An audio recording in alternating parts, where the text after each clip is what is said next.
Yeah, the reason why I brought that up is because Kamaru's definitely talking about he just wants a big money fights now. Yeah. So I get that. Well, he's probably like a year away from a knee replacement. yeah, I mean, if you watched him walk down the stairs like that, I know. Michael Bisping had both his knees replaced once he retired. Yeah, I mean, Same shit. And his his eye's not replaced, but it's fake. Yeah, he has like a contact that he puts in that makes it look. Yeah, it looks good. Yeah, but I've seen him pop it out. I have too. It's incredible. Gnarly. It's yeah, gnarly. I mean, yeah. So I mean, my point was, if Kamaru starts, I was wondering if he's thinking about like the money. So you know that what's the saying is the wolf climbing the hill is always hungrier than the wolf on top of the hill, something like that. So I mean, you know, Colby's still trying to get up there. Kamaru's been up there. Do you lose that hunger a little bit? I don't think so. I don't think so. Not with that guy. Yeah. I think at the championship level, like the true champions, and I think Kamaru is like a champion of champions. I think he's in this all-time great category. Like let's imagine this fight is not taking place right now, and you're not comparing him with Colby. You just look at what he's done so far and his skill level. I think you got a real argument that he is right now the best pound-for-pound fighter in the sport. If you look at what his accomplishments are. One loss ever in his entire mixed martial arts career, has run through everyone in his division, including winning the title over a dominant Tyron Woodley, 5-round rout, just destroyed him. Has beat him pillar to post every round. And then you look at his fights with Masvidal, you look at his fight with Colby, you look at his fight with Gilbert Burns. Gilbert Burns is a dangerous man, and he put him away. And Gilbert hurt him. He hurt him in the first round. Kamaru recovered and smashed him. Knocked out Masvidal with one punch in the second fight. He's a real argument that he's the best guy in the sport. Yeah. But if you wanted to see him challenged, you would want a guy who's got killer wrestling, that's Colby. Amazing gas tank, that's Colby. Unstoppable mentality, that's Colby. And a guy who's been in there with him and knows what adjustments to make. Right. You know, I think,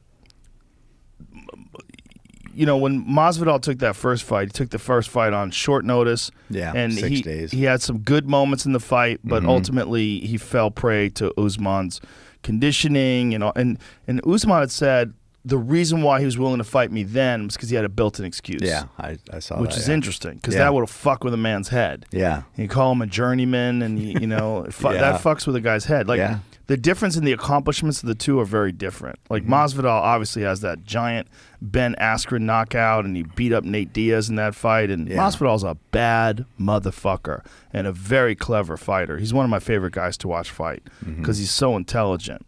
But Usman just demolished him in that second fight. Demolished him. That's what separates like very good fighters from all-time greats. And he had a full camp that time. Yeah. Masvidal did. Didn't help. No. It actually helped him less. Like, he was better. But I think Usman's better than he was before. I think he continues to get better. And he's training with Trevor Whitman. Like, he moved camps. You know, he used to be down in South Florida, and then he made his way. Hoof. Yeah, it was originally the Black Zillions, then it was Stanford's, but he's now with Trevor Whitman, who's a real striking genius. You know, Trevor Whitman is a brilliant guy. Yeah. I've always loved what he's done. I mean, because with Gaethje and with Rose, it's like, man. He's got 3 fighters in the main card. That's pretty crazy. That shows you how good Trevor Whitman is. Yeah. He also makes the best gloves in the business. Yeah.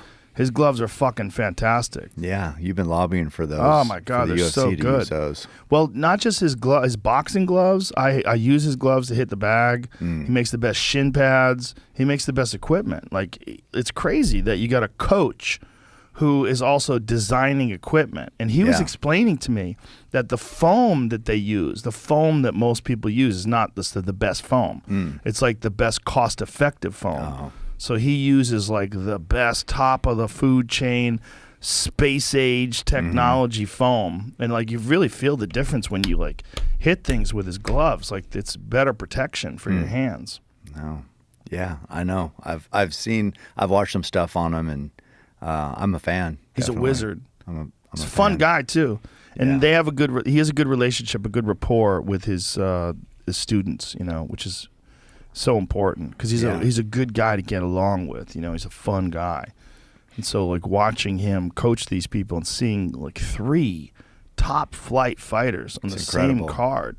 It's incredible. I'm pretty intrigued, too, with the coaching changes for Usman and Colby. They both changed camps. Yeah, so what happened with Colby? You're friends with Colby. What led him to switch camps? Because he was with ATT forever. It seemed like, I don't know, it seemed like there was a bunch of drama down there, because I think Poirier's down there, and I don't know. It seemed like he said that, or for what I'm seeing on interviews, there was drama going in to train, and he just wanted to get away from that. Didn't want to deal with it. Yeah, and that's a big organization down there. Basically, it's a lot of fighters, and so then he switched to this. I think it's MMA Masters, and small gym. They give him the full attention. So yeah. I don't know. Well, he brings the drama. He shouldn't be shocked. I mean, who the fuck causes more drama than Colby? I know, yeah. Still, good though, stuff. That's how he's so popular. It's both things, right? Yeah. Which is rare. Like, he has incredible skill level. He's as tough as they come. And he talks a lot of shit. Yeah. Yeah. That's good. And most people don't know that he got forced into talking shit. Like, the UFC was about to cut him. They didn't like his style. They told him. Yeah. And so then he fought Damian Maia in Brazil and then called him a bunch of filthy animals and, and said a bunch of crazy shit. Places a dump. Yeah. They went crazy. They took exception to that. He went pro wrestling heel. Yeah. And it changed It worked. It changed the trajectory of his career. What people don't know about Colby, what you know about Colby is when you're with him in person, super nice guy. Oh, he's actually soft-spoken. He's a great guy. But he's had dinner at the house. We had elk and just polite, soft-spoken. Yeah. My wife and daughter, everybody's there, just being as nice as can be. He's a gentleman. That's who he is. That's the real guy. Yeah, for sure. This other thing is like a character that he does, which is so fascinating. It works. I mean, I watched an interview him and DC did just a couple days ago, and I mean, DC gave him every opportunity. He's like, "Do you ever get tired? Do you ever sit at home and say, I would, could give it a rest and just be?" And he's just like, "No." He's like, he's something like he's always on. And then he's like, DC said, "Do you respect Usman? I'm like as a fighter." He's like, "No." So he wouldn't even, he's sticking to the script. Yeah, well, he's got that pro wrestling heel character down. And if he ever decides to leave the UFC and go to pro wrestling, he would have a giant career in pro wrestling. Yeah. If he wanted to. Probably. Oh my God. If he decided, if he fight, let's say, whatever happens with his career, but like 5 years from now, if he decides to go to pro wrestling, my God, will that guy have a fucking career over there? Yeah. He's talked so much shit. Oh, I know. It's good. I can't wait. Yeah. It's going to be an amazing fight.